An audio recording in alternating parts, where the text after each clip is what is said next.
Laissez-moi, je vous prie. Mais encore, dites-moi quelle bizarrerie. Laissez-moi là, vous dis-je. Et courez vous cacher.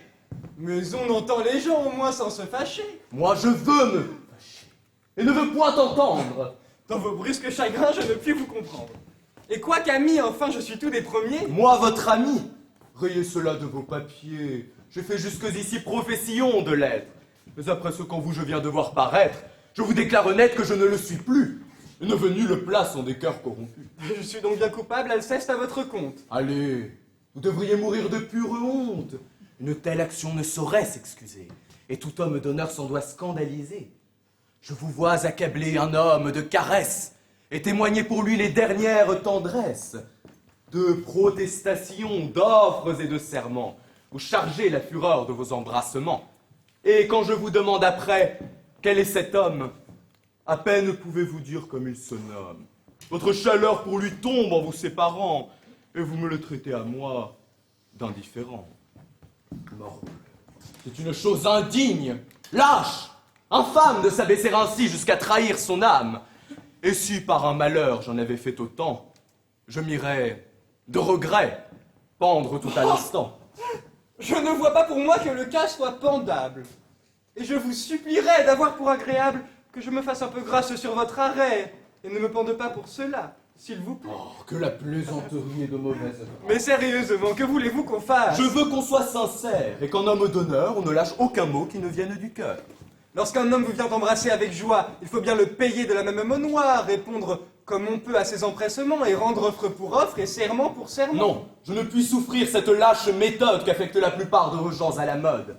Et je ne hais rien, tant que les contorsions de tous ces grands faiseurs de protestations, ces affables donneurs d'embrassades frivoles, ces obligeants diseurs d'inutiles paroles, qui de civilité avec tous font combat, et traitent du même air l'honnête homme et le fat.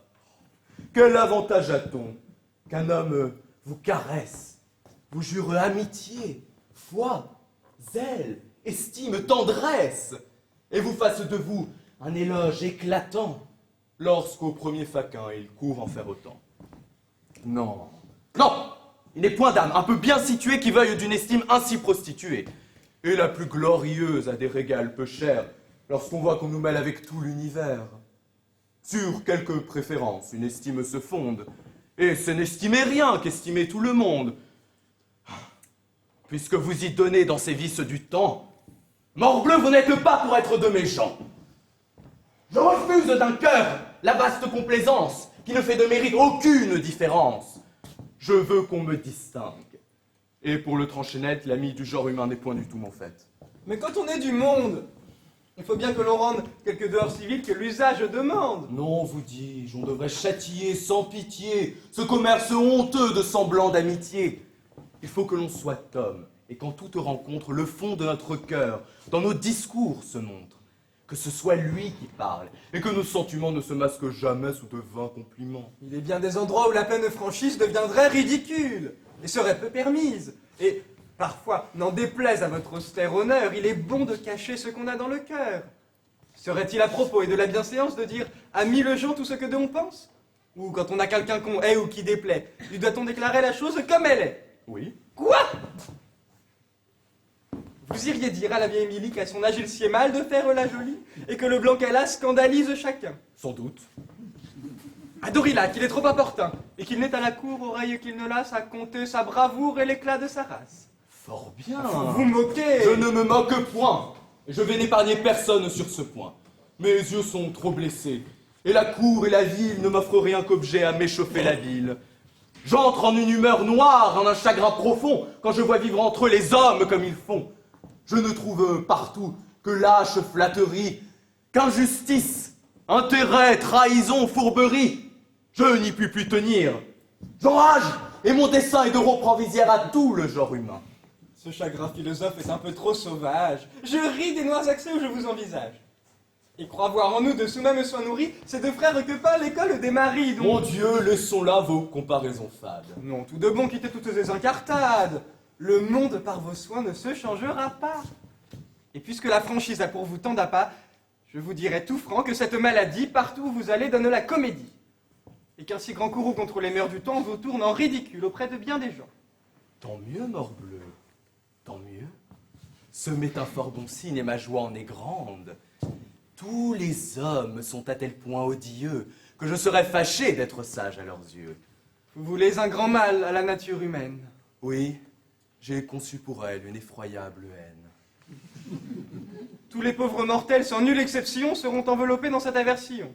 Encore en est-il bien dans le siècle où nous sommes? Non, elle est générale, et je hais tous les hommes. Les uns, parce qu'ils sont méchants et malfaisants. Et les autres, pour être méchants, complaisants, et n'avoir pas pour eux ces haines vigoureuses que doit donner le vice aux âmes vertueuses. De cette complaisance, on voit l'injuste excès pour le franc scélérat avec qui j'ai procès. Au travers de son masque, on voit à plein le traître. Partout il est connu pour tout ce qu'il peut être, et ses roulements d'yeux, et son ton radouci, n'imposent qu'à des gens qui ne sont pas d'ici. On sait que ce pied plat, digne qu'on le confonde par de sales emplois, s'est poussé dans le monde, et que par son sort de splendeur revêtu, fait gronder le mérite et rougir la vertu. Quelque titre honteux quand au lieu on lui donne, son misérable honneur ne voit pour lui personne. Nommez-le fourbe, infâme, et scélérat maudit. Tout le monde en convient, et nul n'y contredit. Cependant, sa grimace est partout bienvenue. On l'accueille, on lui rit, partout il s'insinue. Et s'il est par la brigue un rang à disputer, sur le plus honnête homme on le voit l'emporter. Tête bleue, ce me sont de mortelles blessures de voir qu'avec le vice on garde des mesures. Et il me prend parfois des mouvements soudains de fuir dans un désert l'approche des humains. Mon Dieu! Des mœurs du temps mettons-nous moins en peine, et faisons un peu grâce à la nature humaine. Ne l'examinons point dans la grande rigueur, et voyons ses défauts avec quelque douceur.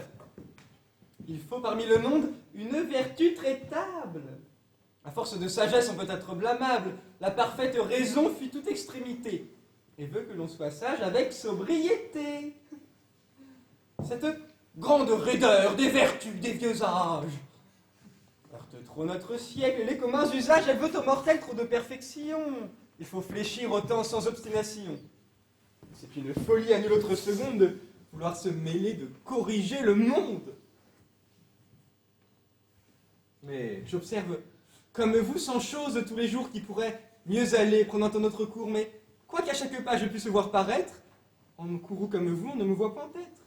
Je prends tout doucement les hommes comme ils sont, j'accoutume mon âme à souffrir ce qu'ils font, et je crois qu'à la cour, de même qu'à la ville, mon flegme est philosophe, autant que votre bile. Mais ce flegme, monsieur, qui raisonnait si bien, ce flegme pourra-t-il ne s'échauffer de rien? Et s'il faut par hasard qu'un ami vous trahisse, que pour avoir vos biens on dresse un artifice, ou qu'on tâche à semer de méchants bruits de vous, verrez-vous tout cela sans vous mettre en courroux? Oui. Je vois ces défauts dans votre âme murmure comme vices unis à l'humaine nature, et mon esprit enfin n'est pas plus offensé de voir un homme fourbe, injuste, intéressé, que de voir des vautours affamés de carnage, des singes malfaisants et des loups pleins de rage. Je me verrai trahir, mettre en pièces, voler, sans que je sois... Morbleu, je ne veux point parler tant ce raisonnement est plein d'impertinence. Ma foi, vous ferez bien de garder le silence. Contre votre parti, éclatez un peu moins et donnez au procès une part de vos soins. Je n'en donnerai point, c'est une chose dite. Mais qui voulez-vous donc qui pour vous sollicite? Qui je veux? La raison, mon bon droit, l'équité. Aucun juge par vous ne sera visité. Non. Est-ce que ma cause est injuste ou douteuse? J'en demeure d'accord, mais la brigue est fâcheuse et... Non, j'ai résolu de n'en pas faire un pas. J'ai tort ou j'ai raison? Ne vous y fiez pas. Je ne démordrai point. Votre parti est forte et peu par sa cabale Et entraîner. n'importe! Mais... Soit j'en veux voir le succès. Mais enfin... J'aurai le plaisir de perdre mon procès. Je verrai dans cette plaidoirie si les hommes auront assez d'effronterie, seront assez méchants, scélérats et pervers pour me faire injustice aux yeux de l'univers. Quel homme! Je voudrais, m'en coûta-t-il grand-chose pour la beauté du fait avoir perdu ma cause. On se rirait de vous, Alceste tout de bon, si l'on vous entendait parler de la façon. Tant pis pour qui rirait. Mais cette rectitude, Que vous voulez en tout avec exactitude cette pleine droiture où vous vous renfermez? La trouvez-vous ici dans ce que vous aimez? Je m'étonne, pour moi qui étant, comme il me semble, vous et le genre humain si fort brouillés ensemble, malgré tout ce qui peut vous le rendre odieux, vous ayez pris chez lui ce qui charme vos yeux. Ce qui me surprend encore davantage, c'est cet étrange choix où votre cœur s'engage. La sincère Éliante a du penchant pour vous. La prude Arsinoé vous voit d'un œil fort doux, cependant, à leur vœu, votre âme se refuse, tandis qu'en ces liens, Célimène l'amuse, de qui l'humeur coquette et l'esprit médisant semblent si fort donnés dans les mœurs d'à présent. D'où vient que, leur portant une haine mortelle, vous pouvez bien souffrir ce qu'en tient cette belle. Ne sont-ce plus défauts dans un objet si doux? Ne les voyez-vous pas?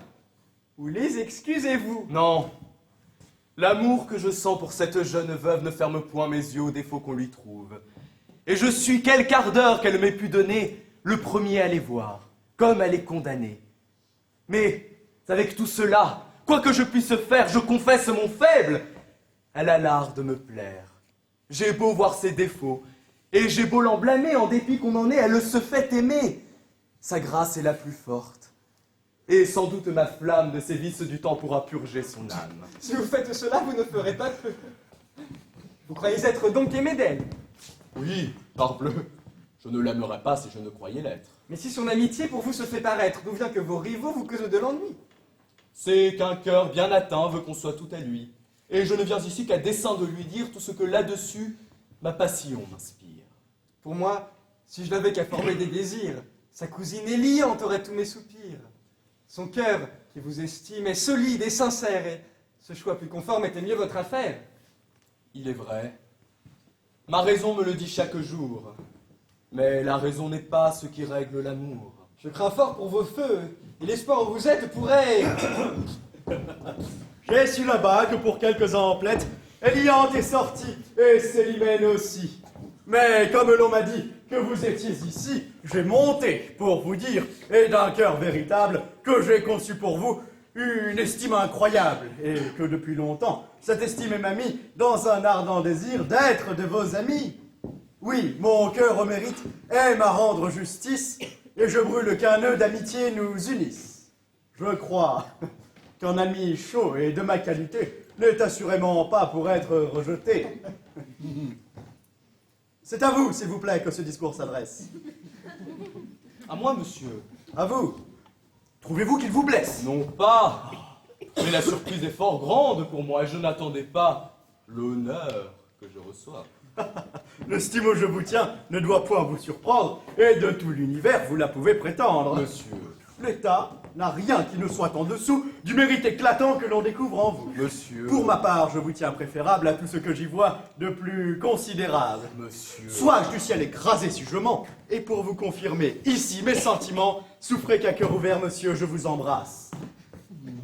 Et, quand votre amitié, je vous demande place. Touchez-la, s'il vous plaît. Vous me la promettez? Votre amitié. Monsieur. Quoi? Vous y résistez? Monsieur, c'est trop d'honneur que vous voulez me faire. Mais l'amitié demande un peu plus de mystère. Et c'est assurément en profaner le nom que de vouloir le mettre en toute occasion. Avec lumière et choix, cette union veut naître. Avant que nous lier, il faut nous mieux connaître. Et nous pourrions avoir telle complexion que tous deux du marché nous nous repentirions. Parbleu! C'est parler là-dessus en homme sage, et je vous en estime encore davantage. Souffrons donc que le temps forme des nœuds si doux. Mais cependant, je m'offre entièrement à vous. S'il faut faire à la cour pour vous quelque ouverture, on sait qu'auprès du roi, je fais quelques figures. Il m'écoute et dans tout, il en use ma foi le plus honnêtement du monde avec moi.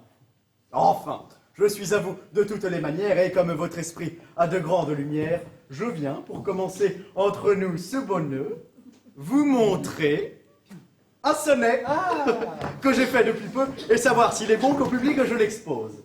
Monsieur, je suis malpropre à décider la chose, veuillez m'en dispenser. Pourquoi? J'ai le défaut d'être un peu plus sincère en cela qu'il ne faut.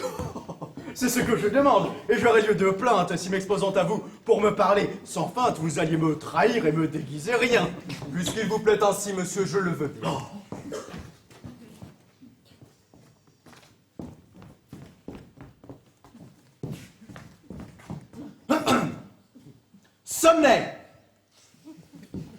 c'est un sonnet. L'espoir est... C'est une dame qui de quelque espérance avait flatté ma flamme. L'espoir... Ce ne sont point de ces grands vers pompeux, mais de petits vers doux, tendres et langoureux. Nous verrons bien. L'espoir... Je ne sais si le style pourra vous en paraître assez net et facile, et si du choix des mots vous vous contenterez. Nous allons voir, monsieur. Au reste, vous saurez que je n'ai demeuré qu'un quart d'heure à le faire. Allons, monsieur, le temps ne fait rien à l'affaire. Oh. L'espoir, il est vrai, nous soulage et nous berce, un temps notre ennui. Mais Phyllis, le triste avantage, lorsque rien ne marche après lui. Je suis déjà charmé de ce petit morceau. Vous avez le front de trouver cela beau? Vous eûtes de la complaisance, mais vous en deviez moins avoir et ne vous pas mettre en dépense pour ne me donner que l'espoir. Ah Qu'en termes galants, ces choses-là sont mises. Oh, bleu, ville complaisant, louis des sous. S'il faut qu'une attente éternelle pousse à bout l'ardeur de mon zèle, le trépas sera à mon recours. Vos soins ne m'en peuvent distraire, belle Phyllis. On désespère, alors qu'on espère toujours. La chute en est jolie, amoureuse, admirable. La peste de ta chute, empoisonneur au diable. En est-ce que tu fais une à te casser le nez? Je n'ai jamais eu de vers si bien tourné. Vous me flattez et croyez peut-être... Non, je ne flatte point. Et que fais-tu donc, traître? Pour vous, vous savez quel est notre traité. Parlez-moi, je vous prie avec sincérité. Monsieur, cette matière est toujours délicate. Et sur le bel esprit, nous aimons qu'on nous flatte.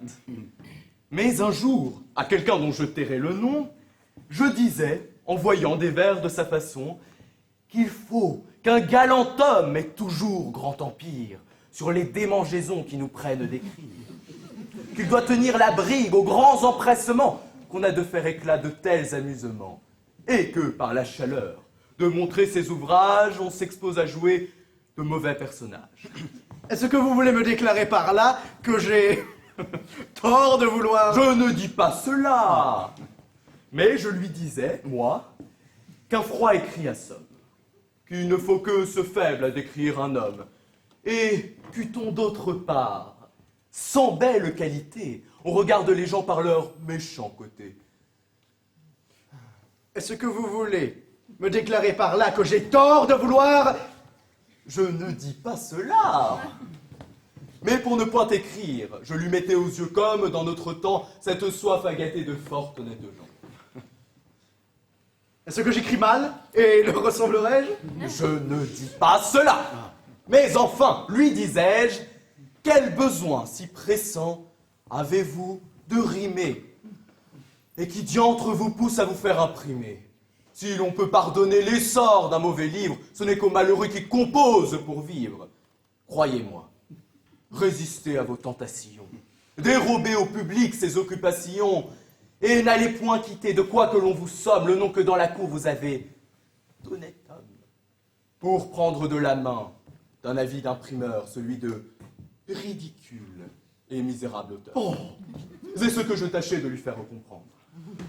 Voilà qui va fort bien, et je crois vous entendre. Mais ne puis-je savoir ce que dans mon sonnet... Franchement, il est bon à mettre au cabinet.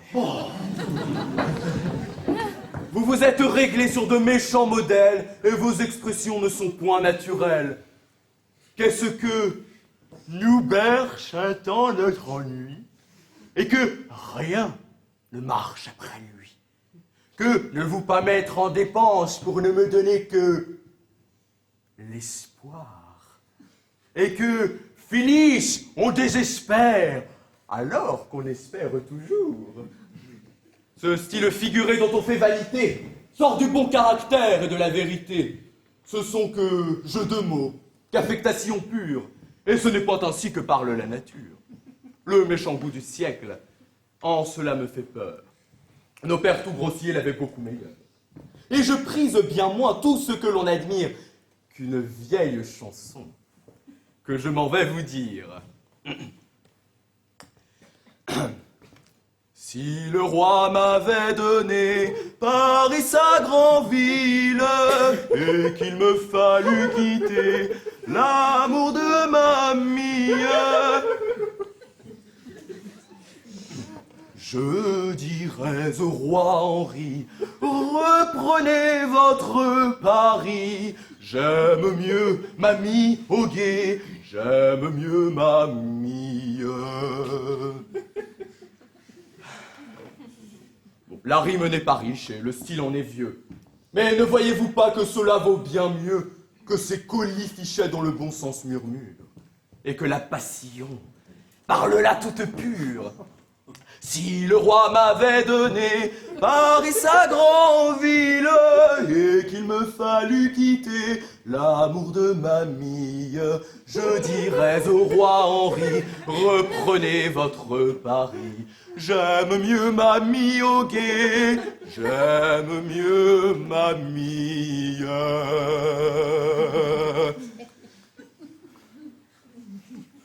Voilà ce que peut dire un cœur vraiment épris. Oui, monsieur le rieur, malgré vos beaux esprits, j'estime plus cela que la pompe fleurie de tous ces faux brillants, où chacun se recrie. Et moi, je vous soutiens que mes vers sont fort bons. Pour les trouver ainsi, vous avez vos raisons. Mais vous trouverez bon que j'en puisse avoir d'autres qui se dispenseront de se soumettre aux vôtres. Il me suffit de voir que d'autres en font cas. C'est qu'ils ont l'art de feindre, et moi je ne l'ai pas. Croyez-vous donc avoir tant d'esprit en partage? Si je louais vos vers, j'en aurais davantage. Ah, je me passerais bien que vous les approuviez. Et il faut bien, s'il vous plaît, que vous vous en passiez. J'aimerais bien, pour voir que de votre manière, vous en composassiez sur la même matière. Oh, j'en pourrais, par malheur, faire d'aussi méchants, mais je me garderai de les montrer aux gens. Vous me parlez bien ferme, et c'est suffisant. Autre part que chez moi, cherchez qui vous en sent. Mais mon petit monsieur, prenez-le un peu moins haut. Ma foi, mon grand monsieur, je le prends comme il Mais faut. messieurs, c'en est trop, laissez cela de Oh, grâce. j'ai tort, je l'avoue, et je quitte la place. Je suis votre valet, monsieur, de tout mon cœur. Et moi, je suis monsieur, votre humble serviteur. Eh bien, vous le voyez, pour être trop sincère, vous voilà sur les bras une fâcheuse affaire. Et j'ai bien vu qu'Oronte, afin d'être Ne flatté... me parlez pas. Plus de société. C'est trop. Laissez-moi là. Pas de langage. Quoi? N'entends rien. Encore. Ah, parbleu, c'en est trop. Ne suivez pas mes pas. Vous vous moquez de moi? Je ne vous quitte pas.